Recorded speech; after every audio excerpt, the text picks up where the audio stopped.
this is the strategy that we talked about last time of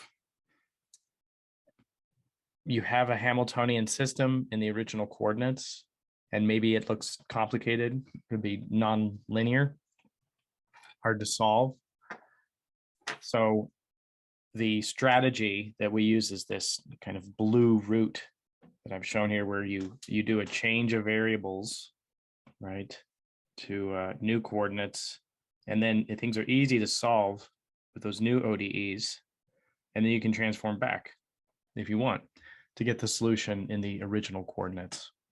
So that is it's a general approach. So if I were to write the blue route, I mean, the blue route effectively does the solving of the original ODEs, just does it in this tricky way by transforming to something simpler and then transforming back. So I think the way to summarize it is the blue route allows you, the user, to analytically, and that's what I'm sort of talking about here. Like you can numerically solve things. In fact, sometimes transforming to the new coordinates, you still get something you have to numerically solve. You just have more insight into what type of dynamics is possible. But this blue route allows you to analytically, or I might say just more simply, solve Hamilton's equations or Hamilton's canonical equations for a given system, which might otherwise be intractable to solve. So that's kind of the motivation for the topic of canonical transformations. Before I get directly into canonical transformations, I will mention the transformations that I've kind of used already. So when we looked at the spring mass system, that example from last time, the strategy that I used for that spring mass example, which is it's a harmonic oscillator, which is itself pretty simple. If you can reduce the system to a harmonic oscillator, then that's pretty good. So the strategy was called action angle variables. And in this approach, you've got your Qs, right? Your original Qs, which, just to remind us, there's little n of them. So n generalized coordinates, and then each of them has a conjugate momentum. And maybe in this setup, you've got a Hamiltonian. So with these coordinates, you've got a Hamiltonian. And maybe it's complicated. And you might, well, how do I know if it's complicated? Well, it's got a bunch of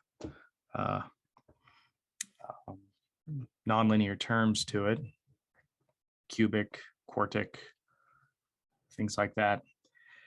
But even at a more basic level, it's a function of all of the Q's and P's, let's say. And we can do a transformation. I'll write it this way. We can do a transformation to a new set of variables. So these new set of variables, the Q's and the P's, we go to now thetas and i's, where the thetas, these are the new Q's. We call them angles. Maybe they're not always angles though. And then their conjugate momenta, some books will refer to it as I, some will use capital J, but these are the conjugate momenta to the angles, and they're called actions. And what's nice about it is that the new Hamiltonian, so looking here, the new Hamiltonian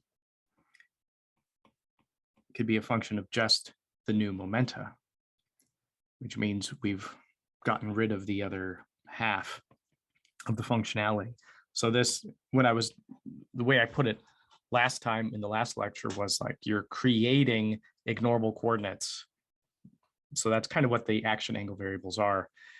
Sometimes you can't do that completely. So you might have a function h that does have theta, maybe not all the thetas, but it will be, let's just look at the more idealized case where you're able to totally remove functional dependence of the Hamiltonian on half of your phase space coordinates.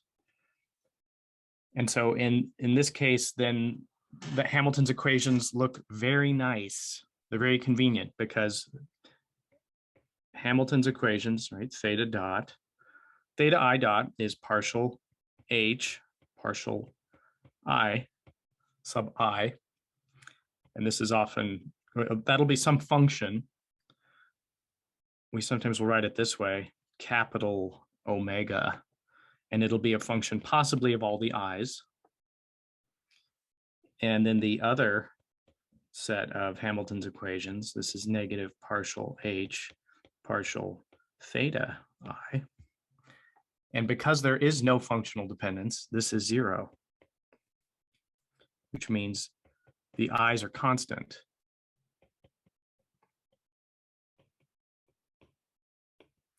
That also means that this function up here, capital omega sub I, is also a constant.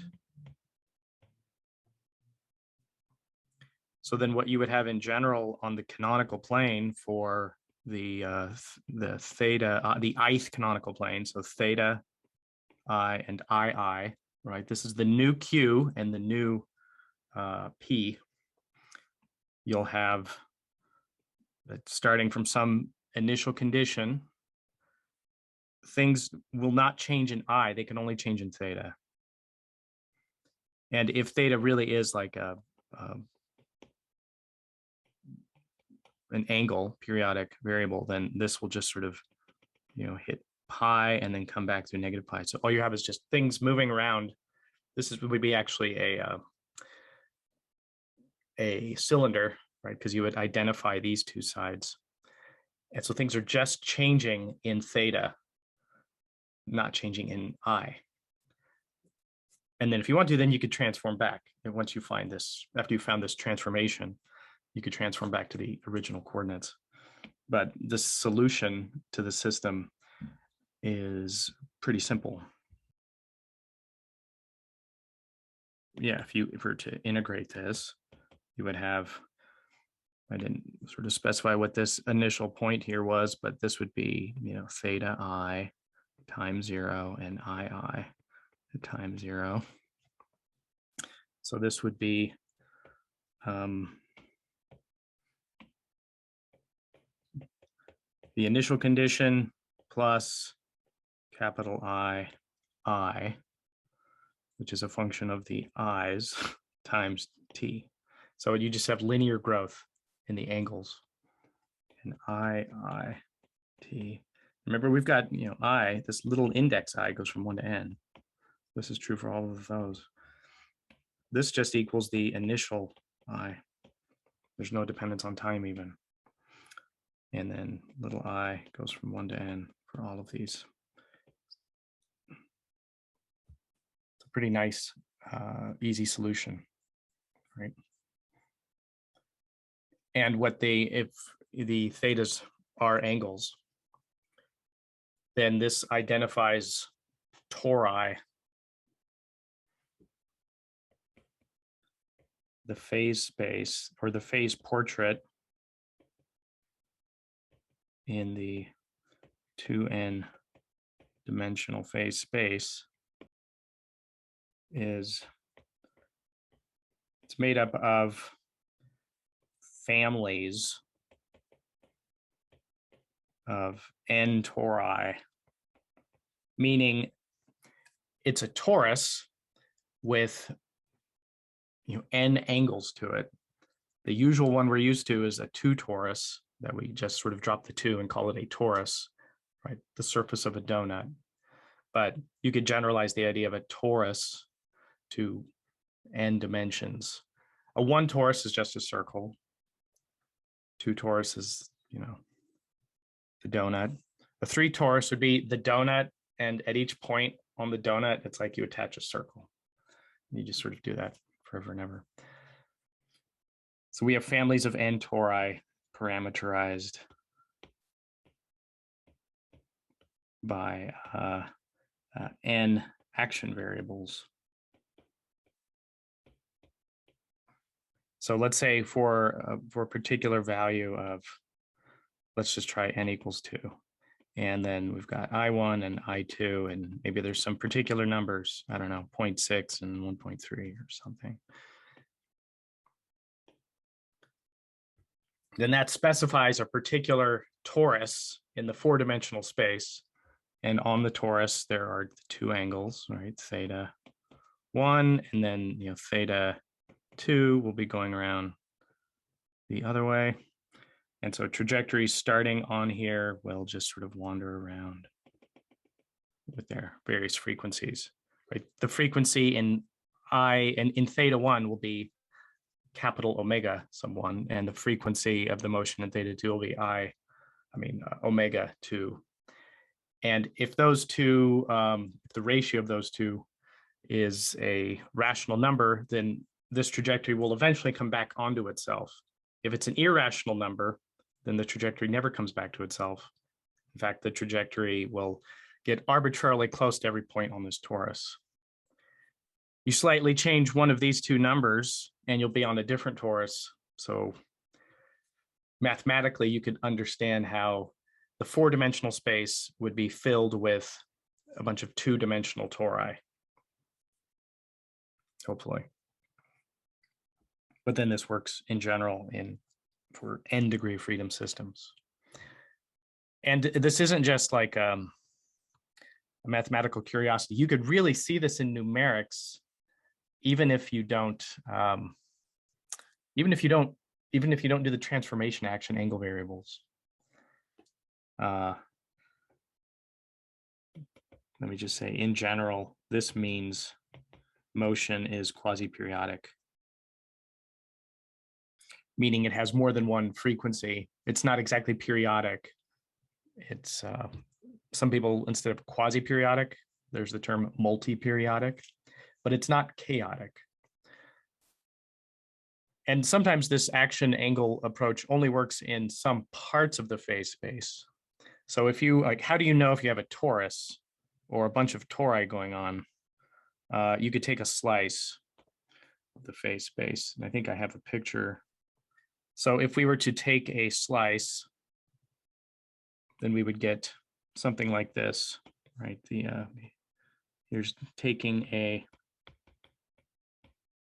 I'm just like, you cut, right? You taking a slice of phase space. You see, in this case, if you have 2 tori and you take a slice, and they're a bunch of nested, one inside the other, tori, what will you see? You will tend to see a set of nested circles. All right, one inside the other, wherever you have a torus. And if you were to follow like individual trajectories, like, okay, where does this go? I don't know. But it might be starting on, if it starts on one of these curves, one of these circles, then it has to come back to the same circle. We don't know where, and then it has to come back again. So maybe we'll say here's the initial point, we'll just call that 1, and then it comes back at point 2 and point 3 and so on. It's just sort of going around. So you have to start and end on the same torus, which means in this slice you start and end on the same circle. It might be useful to show you some numerical example. This is from an actual numerical example where this thing I call sigma, that's terminology for taking the S is kind of like for slice. I think it also means section, a Poincaré section. Take a cross section. And here we've got what looks like, it looks kind of more complicated than a set of nested circles, but that's kind of the basic thing that's going on towards the middle of this diagram. It's a bunch of nested circles. So if we have a point S, it's sort of going in other parts of the phase space, but then whenever it pierces this surface again, we're calling that P of S, and it is all in the same the same closed curve. So if you were to imagine extruding all of these circles as they go around, you would see a bunch of tori. This came from a simulation of the three-body problem. It's just one part of it. And you might say, well, what about all those other dots on the outside? Yeah, those are things that aren't on tori. Those are chaotic. So you could do these things called Poincaré sections, where you start with a bunch of initial conditions, follow them forward in time as they pierce this surface again and again. And you'll tend to see patterns like this. Wherever you see this kind of target pattern of a bunch of nested circles, that means there is quasi-periodic motion there. Even if you don't know what the action variables are, there need to be action variables. And then where you have what looks like scattershot, that would be chaotic region. So this is a torus surrounded, well, a set of nested tori that seems to be surrounded by chaos. And then you might say, well, it looks like there's littler circles. It's like one circle kind of breaks up into a bunch of little circles going around it. Yeah, that can happen too. That's actually a torus that's skinnier and pierces the surface in many different places. This would be called, part of the terminology is this is an island, a quasi-periodic island, or it's called regular behavior. It's a regular island. And then you could think of it as there's a shoreline and then a chaotic sea. There's a lot of nice imagery there. If you want an idea of what a Poincaré section looks like, this is a old video, I think made with Mathematica or something, but it just shows a trajectory and piercing this surface again and again, but then also showing the intermediate trajectory lines. And we're only showing like the right side. So usually the way that these Poincaré sections or slices are defined is you only record a piercing if the trajectory pierces going one particular direction, not both directions. So that's why only one side of this thing that's a torus shows up. This is another view where we have the section kind of going around, showing that at each point, at each kind of phase of this thing moving around, those dots tend to form a closed curve, right? And they are sort of showing different aspects of a torus, which is in the phase space. In the three-body problem, so this is from the three-body problem. This number in the right-hand corner is related to the Jacobi constant, which is an important thing in the three-body problem. It's a conserved energy, although it doesn't always have units of energy. It's a conserved quantity. It's actually the Hamiltonian. But this is for a particular value. You see there's a bunch of regions of closed curves, but then between them, we seem to have this sort of scattershot pattern. And this is for different values. So this sort of scans through different values. Maybe start with maybe the lowest. That number up there is the highest, but this actually corresponds to the lowest energy. For lowest energy, everything looks like tori. And then as we go to higher and higher energies, weird things start showing up. At some point, we'll see a scattershot region. Yeah, the really thick region of black dots. That is chaos. But then there are still regions of regular behavior. This is called a mixed phase space because you have both chaos and quasi-periodic motion that can coexist. This is showing things. So the key thing here, we didn't do any fancy transformation of coordinates. This is just the three-body problem coordinates. So we've got, I think this is showing x along the x-axis and its conjugate momenta along the y-axis. But still, you could see that there are tori in the phase space because as we're slicing it, we see concentric circles. If we were to transform to action angle variables, here I've got the angle variable along the vertical direction and the action variable along the horizontal direction. So there, it tends to be that things don't change much. They'll be on just vertical lines. So this is rotated 90 degrees from that kind of diagram I showed before. Plus it's a Poincaré section, so it's showing, it's a map, so points don't move continuously, they're actually jumping. But you see that things are kind of lined up nicely along vertical lines. These tori regions actually correspond to, in this case, vertical regions. Physically, these are mean motion resonances of the particle with the planet or the moon. So in this case, this was a comet in the field of the sun and Jupiter. And this is for a certain value of energy. And this is going to higher and higher energies. So you can kind of see what happens. And I'll provide these movies. I think I made these a long time ago using some Linux. So you can see tori even in the original variables, which tells you, at least in some regions, it provides an action angle description. I guess there's even more than that. You might do a transformation where the new Hamiltonian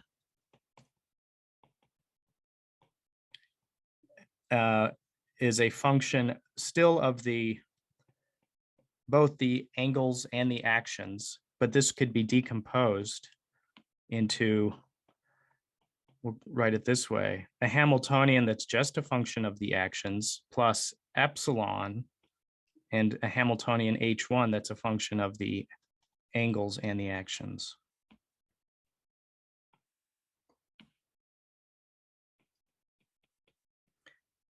So for example, the three-body problem can be written in this form. This is called a, if we didn't have epsilon, so for epsilon equals 0, this is called an integrable system, because we could easily think of it just cavalierly. We could easily integrate the equations of motion and get something simple. For epsilon small but not equal to 0, this is called near integrable, because it's like you have something that's an integrable part and then a part that's not. What you'll tend to have is that the actions, their rate of change isn't 0, but it is small. It would be of order, so this capital O means epsilon, where epsilon is small. So actions change slowly, even in regions where there's chaos. So this is really nice if you want to be able to describe a system with few variables, because the actions are probably more important than the angles. The angles will still change as a function of the actions. So we'll have the omega i's. That'll be a function of these actions. And now the angle, these will change in time, but again, very slowly. So the angles will change quickly, their frequencies change slowly. Frequencies change slowly. If we were to write it this way, capital omega dot, it does change with the same order as the actions. So you could do an action angle description. In fact, for the purposes of that cislunar study, that's what we want to use to describe orbits in the three-body problem, is some action angle description. You could think of the actions are analogous to what you might be familiar with from the two-body problem, like eccentricity, semi-major axis, inclination, right? Each of those had some angle associated with it. Angle of the ascending node, true anomaly, all of that. In the three-body problem, we're not using exactly those variables. We have something else, but that's analogous to it. And in the two-body problem, the two-body problem is an integrable problem. There's no epsilon, or epsilon is 0. When you have the three-body problem, that's like the effect of the other mass. So if you're thinking of in the Earth-Moon system, the effect of the moon would correspond to that epsilon times another Hamiltonian. And it leads to actions that will change now slowly. Except when you're really close to the moon. You're really close to the moon. May as well treat it like a two-body problem near the moon. So there's no panacea, you know, there's no silver bullet for everything. But so action angle variables are one particular approach.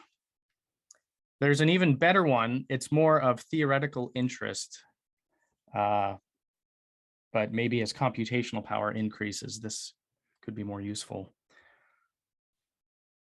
So there are variables even better than action angle, if you can find them and if you're willing to put in the hard work. And here's the thing. You've got your original set, little q and p.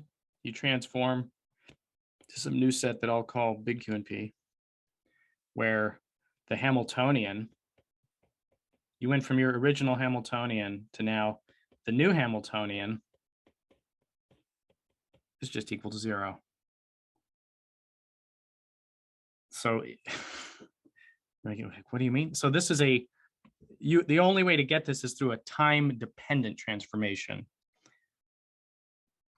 So via a time-dependent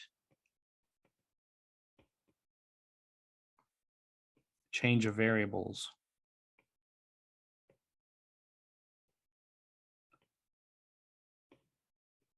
We can make the new Hamiltonian always be equal to 0. It's not like we've chosen, you know, there's a continuum of values and we've chosen like the 0 value. It's like, no, in the new coordinates, things just cancel and the Hamiltonian is just 0. And what's nice about that? What's nice about that is in the new variables, Hamilton's equations are very simple. All right, in the new capital Q and capital P variables, Hamilton's equations, I'll use a term I don't really like to use much. Hamilton's equations are trivial. Because in this case, they really are. So it'd be partial 0, partial QI. Well, partial 0, partial anything is going to be 0. And partial 0, partial PI, again, is 0. So that means Hamilton's equations are just 0. What does that mean? That means that all points are equilibrium points. This is the index, little I goes from 1 to n. So all points in the new variables are equilibrium points, which is the easiest kind of dynamics to deal with in the world. So if you want a picture of what's going on in the new Q's and P's, if I were to draw the vector field, it would be just nothing everywhere. So the phase space looks like a bunch of fixed points or equilibrium points. Super easy. Barely an inconvenience. QI T equals QI times 0. PI T equals PI. That's how equilibrium points work. So finding, then in this case, the challenge is in the finding of the time-dependent change of variables. And finding that time-dependent change of variables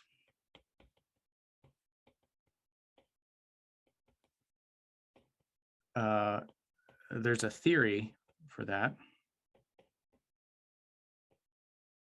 which we will get to. We're going to have to develop some machinery before we get to it. But to find this time-dependent change of variables, you use something called Hamilton-Jacobi theory. And what you have to do,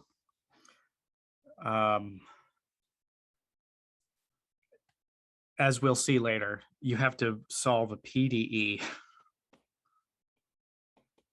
So it's kind of a trade-off. Like, well, in my original variables, all I had to do was solve an ODE. If now with Hamilton-Jacobi theory, I have to solve a PDE to actually find this time-dependent change of variables to make everything look really nice. Is it worth it?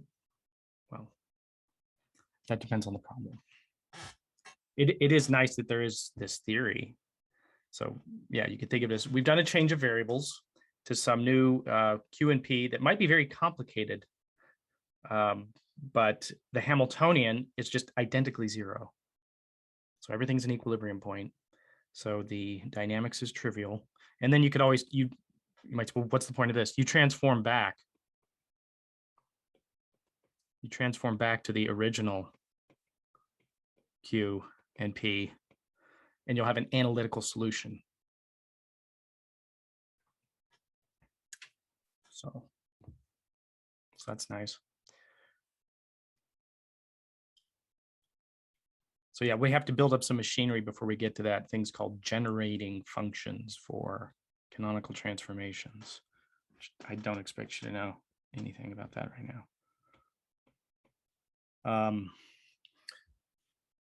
What's good to know? There's just more flexibility on the Hamiltonian side for doing changes of variables. In fact, this is worth some just writing it down. So in Hamiltonian, in the Hamiltonian formalism, or if you want the Hamiltonian mechanics, the possibility for making a change of variables to simplify a system, and that would really be the only, like, why would you want to make it worse? So we always want to simplify. It increases a large amount. Maybe I'll say it increases astronomically, just as a nod to the celestial mechanics. Increases astronomically compared with the Lagrangian formalism. But of course, it requires a new set of machinery. So some people just sort of want to stop the Lagrangian. And you know, why is this? It's because in some sense, the Q's and the P's are on an equal footing. They in some sense have equal status.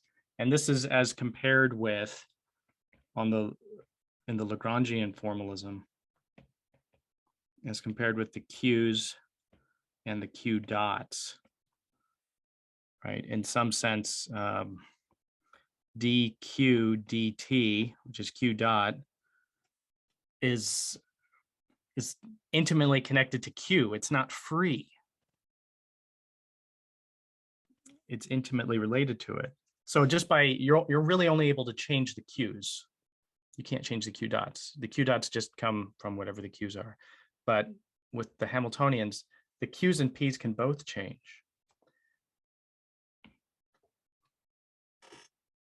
The permissible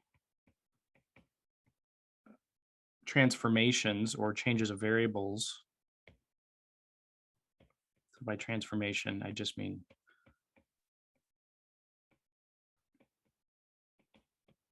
a change of variables in the Hamiltonian formalism is called a canonical transformation.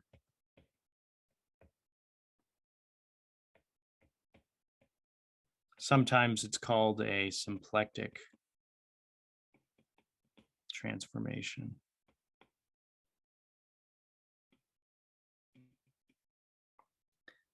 And the key thing is that in the new variables, the equations of motion must still be Hamilton's equations.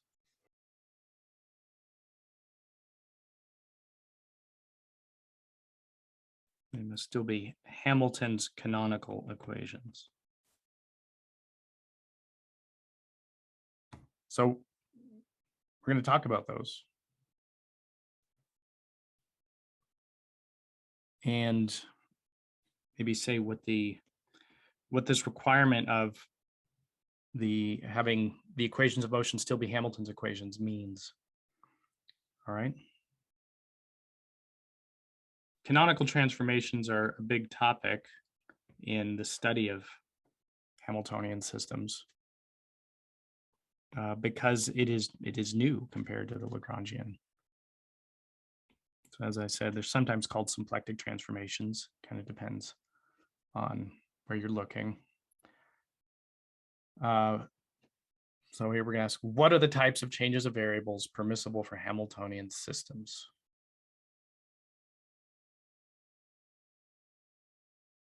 Permissible or, allowable.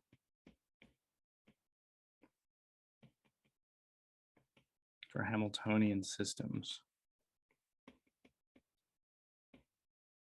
And these are, I might say coordinate transformations, but if I say that, I mean a coordinate transformation is not just of the Q's, but over all of phase space.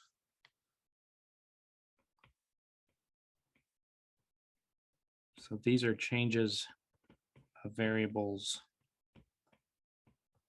over all of phase space,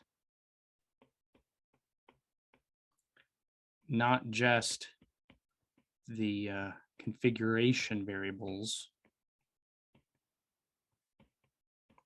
That's another term for the generalized coordinates Q. So it becomes, if I were to draw a Venn diagram, here's the set of all changes of variables allowed in the Hamiltonian formalism. And these are canonical transformations. And a really small part of this will be what's possible with the Lagrangian formalism. So that's it. It's just, I'm not actually giving truly relative sizes. It's really small. So this would be what you get from the Lagrangian formalism.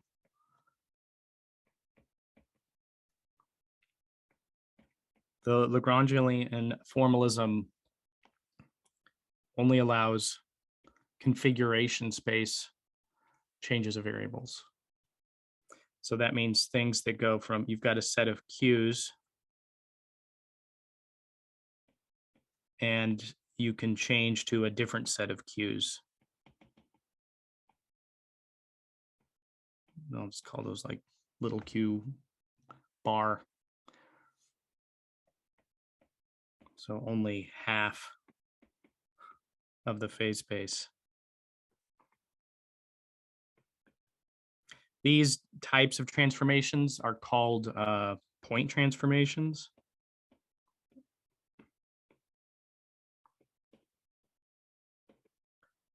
Sometimes they're called contact transformations.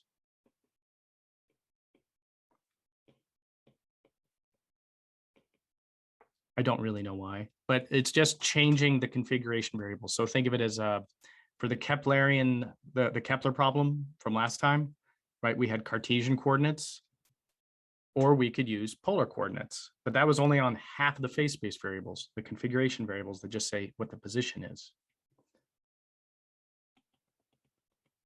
And yeah, there's others that we could have used. Maybe we could have used hyperbolic coordinates or something weird. But in the Hamiltonian world, it's much bigger than just those configuration variables. So this is much bigger set. And it's partly because we can deal with both the Q's and the P's together. The because like I said, they're on an equal footing in some sense. So how will we establish the allowed transformations? Well, first, let's just do it for 1 degree of freedom, okay?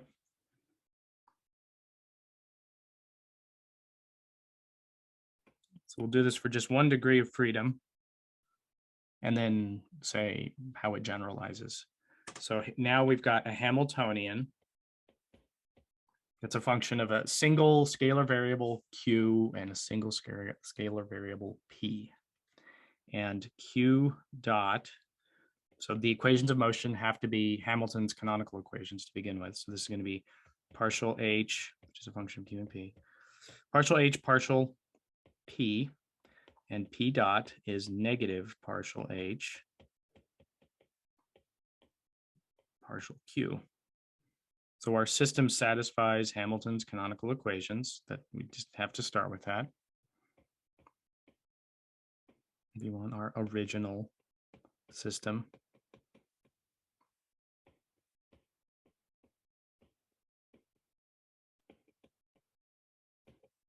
Satisfies Hamilton's canonical equations. And now if this was a Lagrangian, we would just say, well, we'll come up with a new Q, capital Q, that's a function of the old Q. And that's it. But we're not just stuck with that. We can now transform both Q and P in some sense together. So transform to a new set of phase space variables.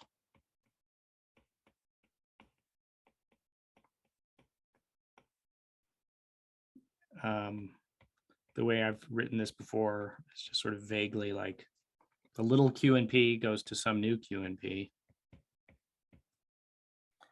And they need to be able to map one to the other. So we could write them both ways. We could say that the new Q, capital Q, is a function of the old Q and P, and the new P is a function of the old Q and P as well. Which means the new definition of Q and P can kind of mix the old Q and P.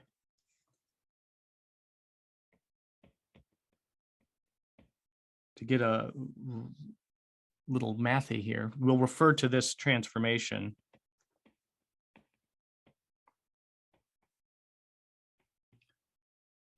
or map. It is a map. Transformations are maps. As I'll use the symbol phi. So if originally our little Q and P could be anything in R2, maybe I should just say that Q and P are a point in R2. Then we're taking that and mapping to some other thing in R2. All right, so we could think of it as Q and P. The new Q and P are the map phi of old Q and P. Maybe I'll want to remind myself, so just put a little star next to that. And this transformation is invertible.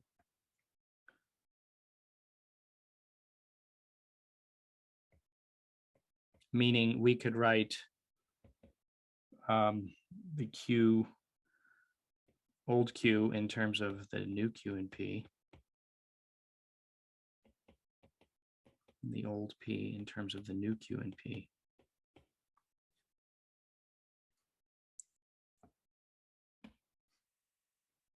This would be phi inverse, if you want.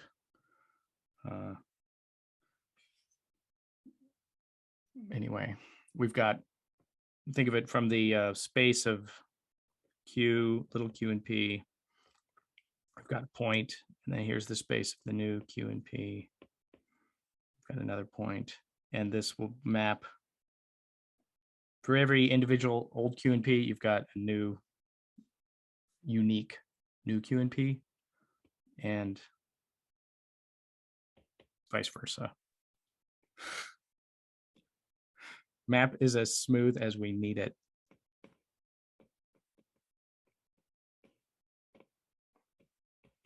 In terms of derivatives we'll have to take. So yeah, so the next step is we now substitute into the Hamiltonian, right? We had a Hamiltonian up here, which is a function of the old Q and P. And now we want to write that Hamiltonian in terms of the new Q and P. So we're actually going to take this and substitute into the Hamiltonian.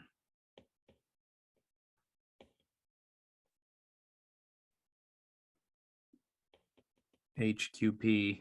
And then once we've done that substitution, we'll find that and we'll call the new Hamiltonian, because it will look different. We'll call it H bar. It'll be a function of the new Q and P. So what is that? We start from up here in this upper left, and we just sort of write it out. H of old Q, but now write it in terms of the new Q and P.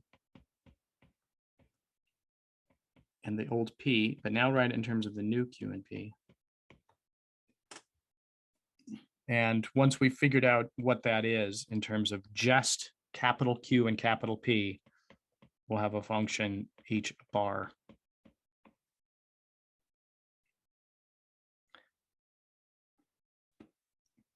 So you can do that. You substitute in and find that new function H bar. What's not clear yet is it's not clear that in the new variables,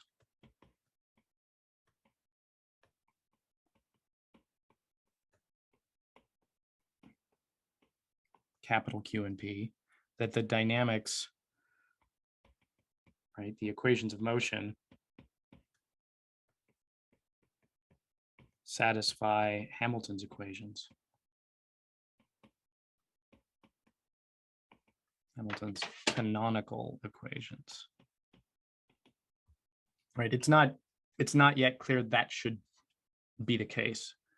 What do I mean? We don't yet know if like we could start from up here. We could start from this and choose any new Q and P and then figure out what is capital Q dot and what is capital P dot.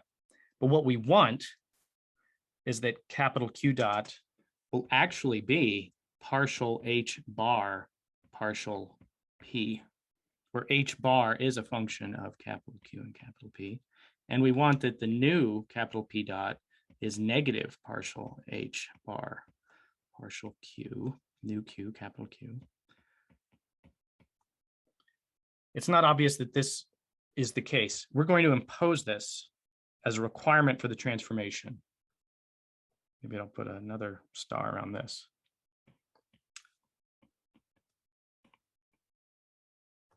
So we will impose this as a requirement for our transformation.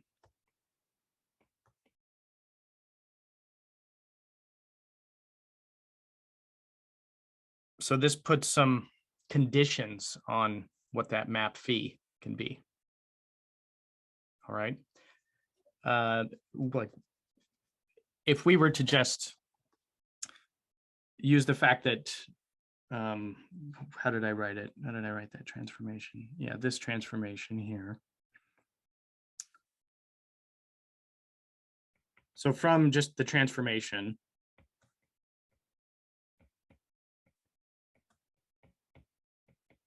or another way to think of it is just that, you know, Q, big Q is a function of old Q and P, and big P is a function of old Q and P. We could just use the chain rule and calculate the derivatives.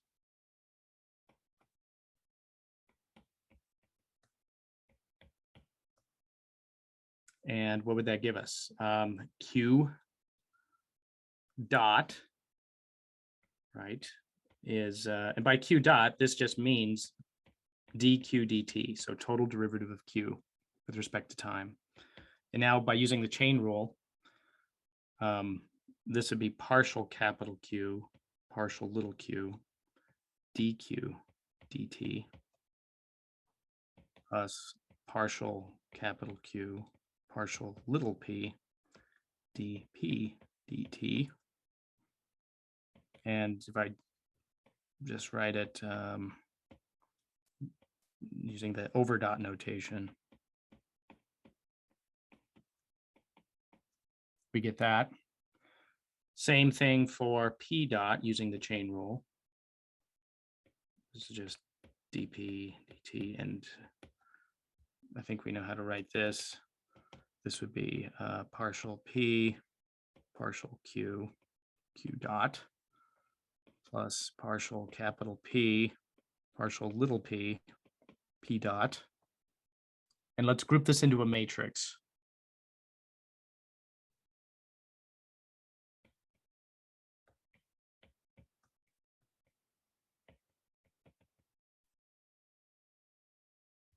What does that give us? If I write it this way, q dot p dot as a matrix equals some square matrix times little q dot, little p dot. This is partial big Q, partial little q, partial big Q, partial little p, partial big P, partial little q, partial big P, partial little p. This matrix, we're going to give it a name. Not too clever. We'll use capital M for matrix. Capital M. But what is it? It is the Jacobian of the transformation phi. So that's what's going on here. The matrix M, the square matrix, I'll write it as this capital D phi, but that's just shorthand for, so if you remember from multivariable calculus, you've probably written Jacobians of a transformation. If you transform variables and then to do an integral or something, this is the Jacobian of the transformation or change of variables, right? So then what's a compact way to write this? Big Q dot, big P dot equals M, little q dot, little p dot. All right. But what do we know? We know that because the little q's and the little p's satisfied Hamilton's equations, the little q's and the little p's, if I write it kind of the way that we've done, there's this J matrix and then the gradient operator with respect to the little q's and p's times H of the original Hamiltonian, right? Where J is this symplectic, canonical symplectic matrix. That's a 0. Okay, this means we got J, the gradient just means take the gradient of that thing, then you get another column vector, partial H, partial Q, partial H, partial P. But now figure out what these terms are if we were to write it in terms of the big Q's and P's. So the Hamiltonian, in some sense, the Hamiltonian is the same Hamiltonian, just written in different variables. So that means partial H, partial little q, is the same as partial H bar, partial little q. But H bar is expressed in terms of the Q's and P's. So again, now use the chain rule. So this is, use the chain rule. So that means we take partial H bar, partial big Q, and then partial big Q, partial little q, plus partial H bar, partial big P, partial big P, partial little q. And maybe you'll see what's emerging is I'm going to get something related to the M matrix, something related to the Jacobian of the transformation. That's just for partial H, partial Q, partial H, partial little p. It's going to give us something similar. Partial H, partial big Q, partial big Q, but now partial P, plus partial H bar, partial P, big P, partial big P, partial little p. Okay, the grouping is different than what we had up here.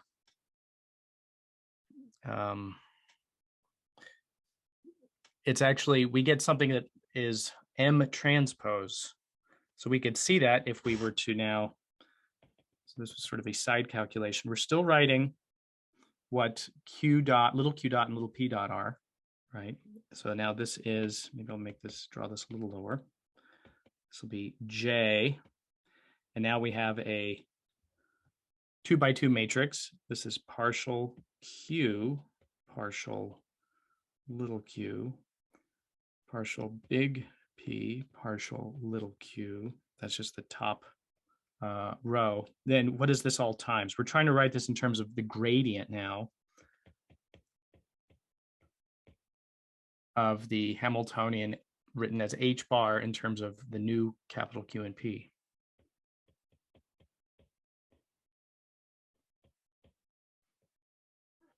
And then down here for the lower one, we get partial Q, partial P, partial big P, partial little p. So this is not the same as M. If you look at it, it is, compare with that thing in the upper left corner, this is actually M transpose. And what is this? This is the gradient with respect to now the new variables, big Q and P of H bar. So if we now have multiple things. So we've got this, how big Q dot and big P dot relate to little q and little p. So we're going to now write this in and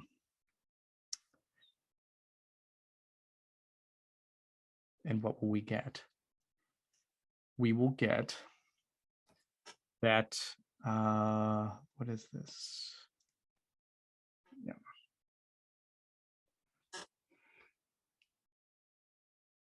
Maybe I'll write it.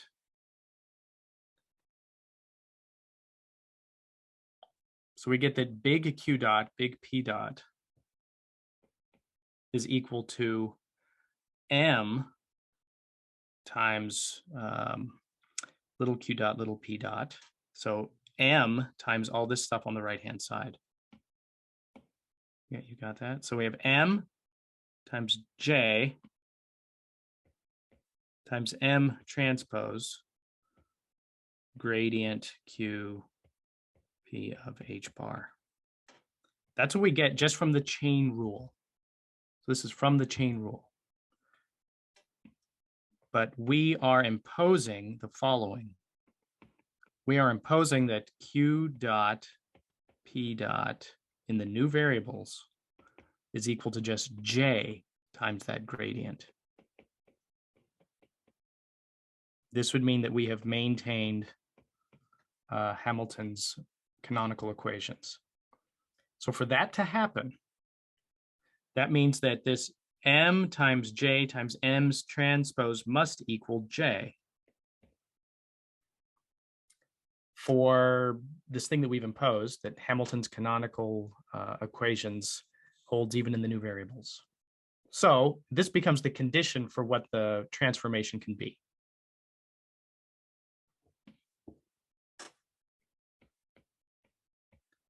So for the transformation that I just sort of summarized as writing it as phi, for this transformation to be a canonical transformation,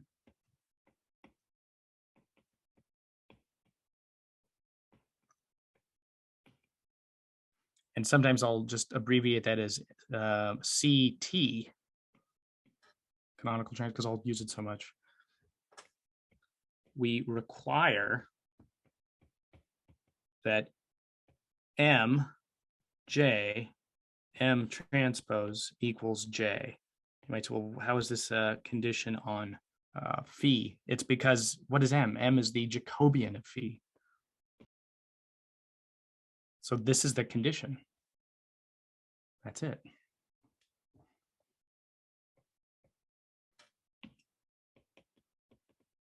And this is a pretty large set of transformations.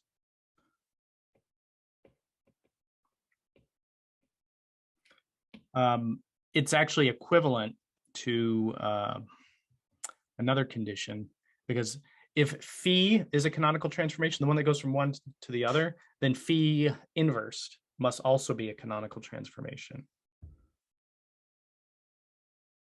And if you look at what that leads to, you get equivalent conditions. Sometimes one is easier to check than the other. It's just that M transpose J M equals J. So the transpose being the first one rather than the second one. And now here's the kicker, like we did all the calculations carefully for 1 degree of freedom, but this holds in n degrees of freedom.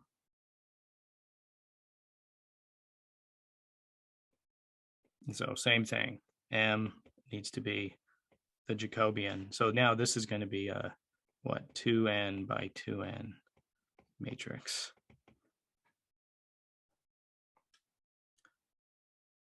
And something you might have noticed, this seems like it's a condition just on the transformation. There's no requirement on the Hamiltonian. So it's kind of an important remark. The canonical transformation is independent of the specific Hamiltonian function. I'll just say canonical transformations. So you could apply the same canonical transformation in any Hamiltonian. It won't always simplify it, but you could apply it.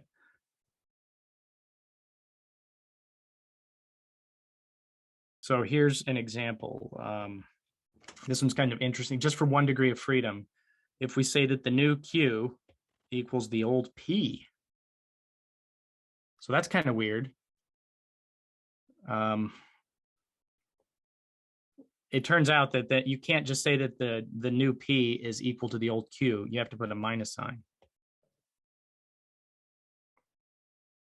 Because then you could even check Q P is equal to, if we write this as a matrix, this would be 0, 1, and then this is -1, 0. So that means this is already, the Jacobian of the transformation is J. And so it works out. Or maybe it's not clear to you yet. But what if, so this is the Jacobian of the transformation. So this equals M. So we have M transpose J M. But what is J? We've already, well, maybe you haven't seen this. J transpose just equals -J. So this equals -J times J times J. But, right, we've already said J times itself equals negative the identity matrix. So that means that this is just equal to J. So it checks out. It's a canonical transformation. That's kind of cool. And what did we do? In some sense, we did switch the identity of what's a configuration variable and what's a momentum. And somehow that works as a canonical transformation. So that's why I mean, when I said before, the Q's and the P's are now on an equal footing, it's because you can even transform what's called a configuration variable and what's called its conjugate momentum. So there is some loss here, right? There's a loss in physical interpretability because this is pretty weird. So, switching the identity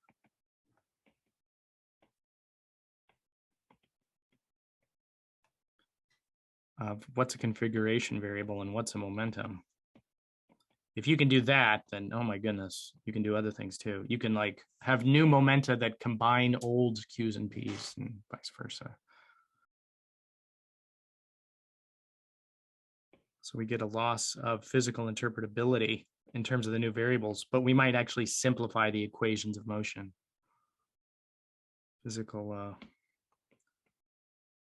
interpretability.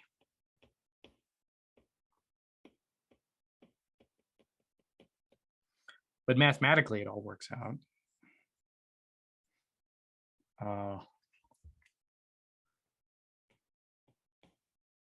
So this is the mystery step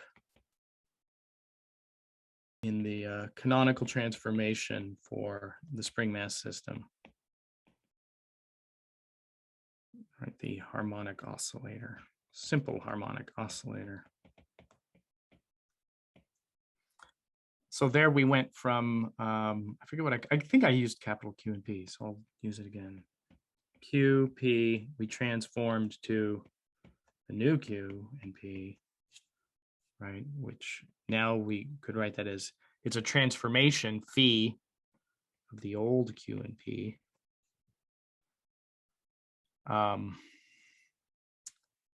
And just for sake of convenience, I'm going to say that Q and P is equal to, I'll use a different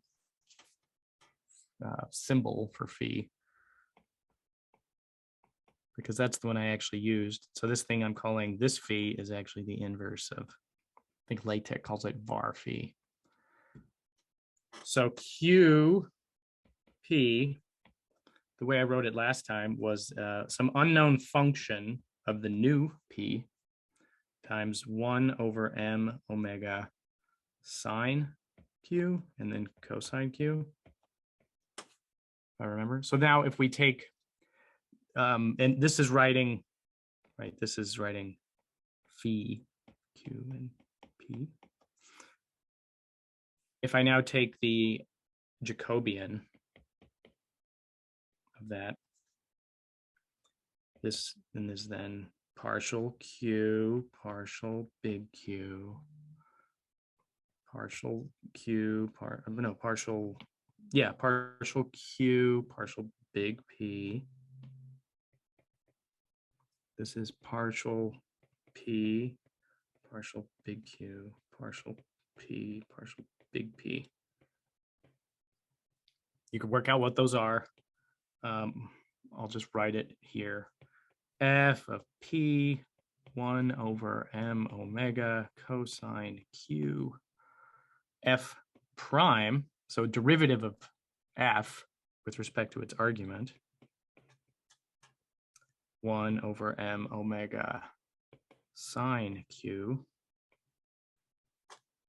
negative F P sine Q, F prime P cosine Q. And this is just, F prime.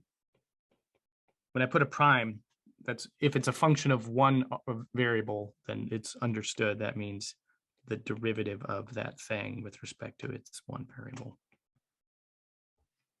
All right. So we have that.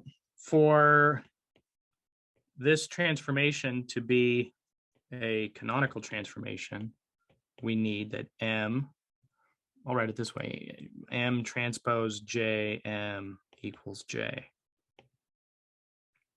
If you work that out, if you do the matrix multiplication, then what you will find is that there's this condition that F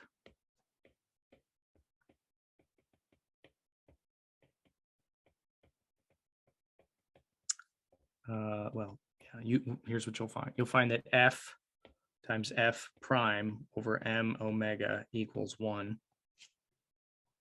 Like you'll get something that has to equal 1, right? In J, the J matrix is just a bunch of zeros and ones or negative ones. So you'll get this. This is a 1. And we could rewrite this, right, as it's F dF dP F over M omega equals 1. Now write that as an integral. Do separation of variables so that we have the f's only on one side. We have F dF equals M omega P dP, sorry, dP. Now integrate both sides. You integrate both sides, right? What do you get? You'll get 1/2 F squared equals M omega, the new P, plus a constant of integration. And you could choose whatever you want there, I guess, but let's just, for simplification, set that equals 0. So then what do we get? So we get that F equals, move the 2 over, you get square root 2 M omega P.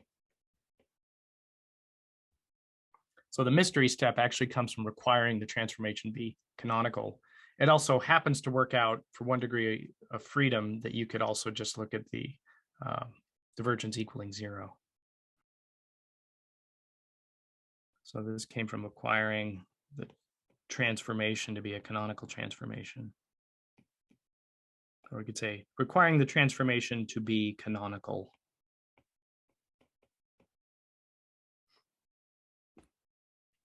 All right, that's that's definitely enough for now.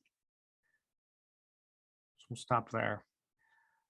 There's other things I could say about canonical transformations, and then for us to find canonical transformations, there's a systematic way using generating functions, but it requires that we go back and look at what's been called the principle of least action, the variational principle that gives rise to Lagrangian mechanics and Hamiltonian mechanics. So we'll do that next time.